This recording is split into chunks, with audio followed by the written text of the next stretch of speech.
We have some major updates on this Red Sox organization and how a position change for one of our star players could be the first domino to fall in what is going to be a very active and long offseason. I'm here to break down all the bits and pieces on this episode of Red Sox Digest. But first, remember, if you're a part of the 83% currently watching this video, not currently subscribed to the channel, please scroll down, click the subscribe button. We are on the road to 1,000 subscribers. We do appreciate all the love and support, so thank you guys so very much. But now let's get to it and break down the massive moves coming for the Boston Red Sox. And this is not speculation. They are actually going to be massive moves when they are made. It's just a matter of time until they are actually made. And again, there are a few of them, so bear with me. We're going to fly through them. We're going to start with this article written and published by Bob Nightingale that he posted on his Twitter titled MLB Rumors, Juan Soto Trade Market Takes Shape Before Thanksgiving. And again, things are really picking up now, and it's really going to be exciting from this point forward, and it's really just going to progress by the day. So we'll start with this quote in that article as it goes on to say, the Red Sox also have strong interest in all-star free agent shortstop Willy Adames, who's willing to move to third base. They have scheduled an upcoming meeting and have internally discussed moving Rafael Devers off third base. They could also sign free agent Alex Bregman or trade for St. Louis Cardinals all-star third baseman Nolan Arenado. It's the end of the quote for this first one. We're going to quickly just, the idea of Alex Bregman or Nolan Arenado being in a Red Sox jersey seems crazy. I like the idea of Bregman. Again, both multi-tool, really athletes, both of them dominantly third base. Bregman can play a few other positions. Nolan Arenado can obviously still play first as well as third. But again, if he was acquired by Boston, he would definitely be the designated third baseman without a doubt, as that dude is a multiple-time platinum glove winner because of just the dude's glove he's a vacuum over there. There's no way around it. Now, Nightingale goes on to continue saying they would love to free up even more money by dumping outfielder Masataka Yoshida, but are finding limited demand with the 3-year, $55.6 million left on his contract. Going on to quote a GM in the association saying, they have been so outspoken about their intentions, one GM said. Going on to quote him one more time, there's no way you talk that way unless you're absolutely sure you're signing one of those guys. I wouldn't be surprised at all to see them announce they've got one of those guys pretty soon. I'm pretty confident. And again, that's the end of the quote from a GM involved in the MLB, who's, again, not an inside source directly to the Boston Red Sox, but again, if you are a GM involved in one of these teams in the Major League Baseball, like, you are definitely considered an inside source. There's no way around that. But again, the idea, let's start with Rafael Devers not being our third baseman any longer and possibly being our first baseman. What would that mean? Okay, well, who is our first baseman? Tristan Casas, when healthy, is designated usually our first baseman. Obviously, Devers seems like he's going to go over and play that first base position.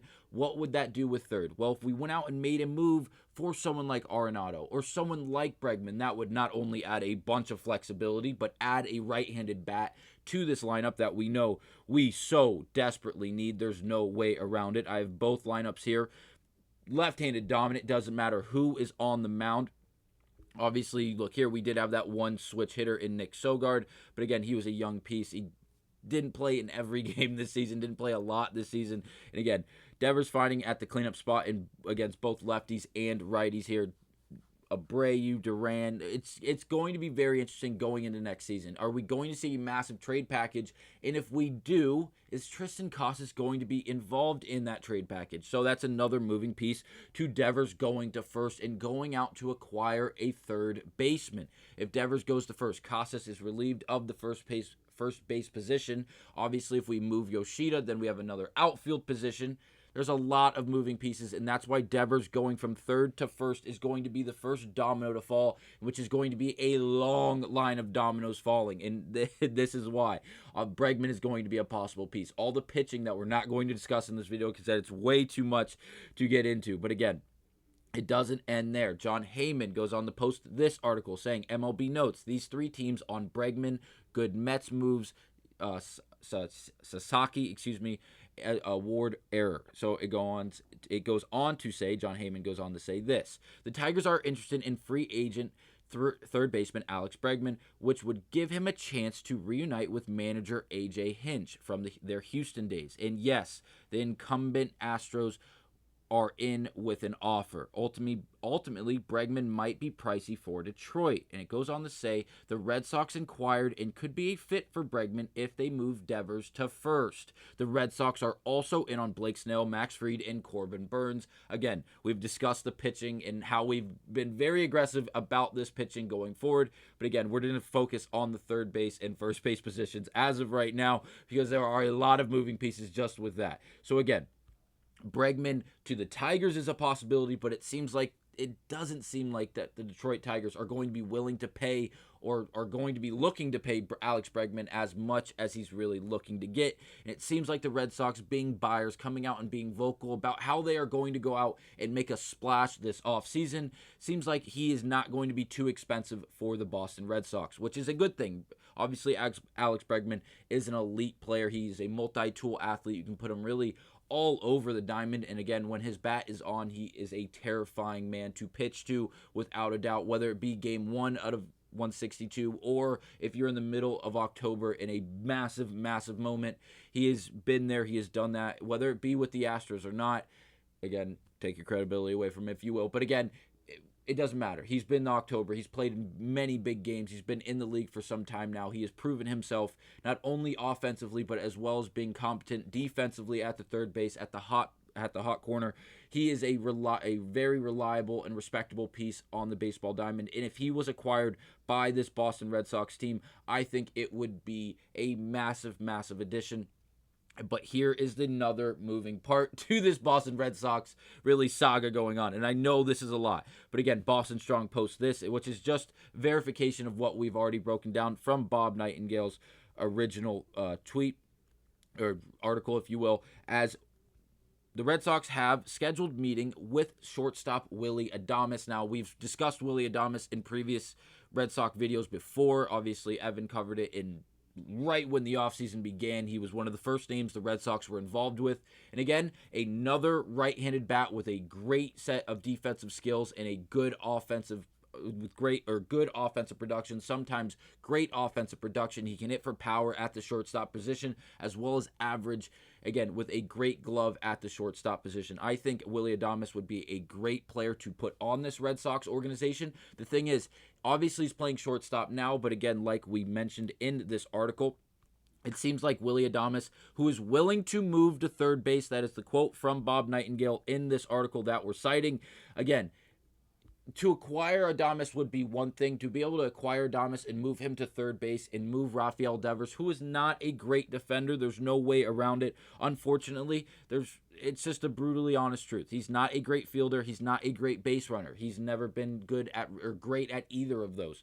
But again, the offensive production you get at the plate and the intimidation factor that you get at the plate from Rafael Devers is very significant. And because of that, he is going to maintain an absurd amount of value, and he's going to be a part of this Boston Red Sox organization, for years to come because of that. Obviously, if you look at the majority of the offensive categories, he's in the plus. He's much above average in a lot of those categories. Obviously, the whiff rate is down, the chase rate is down.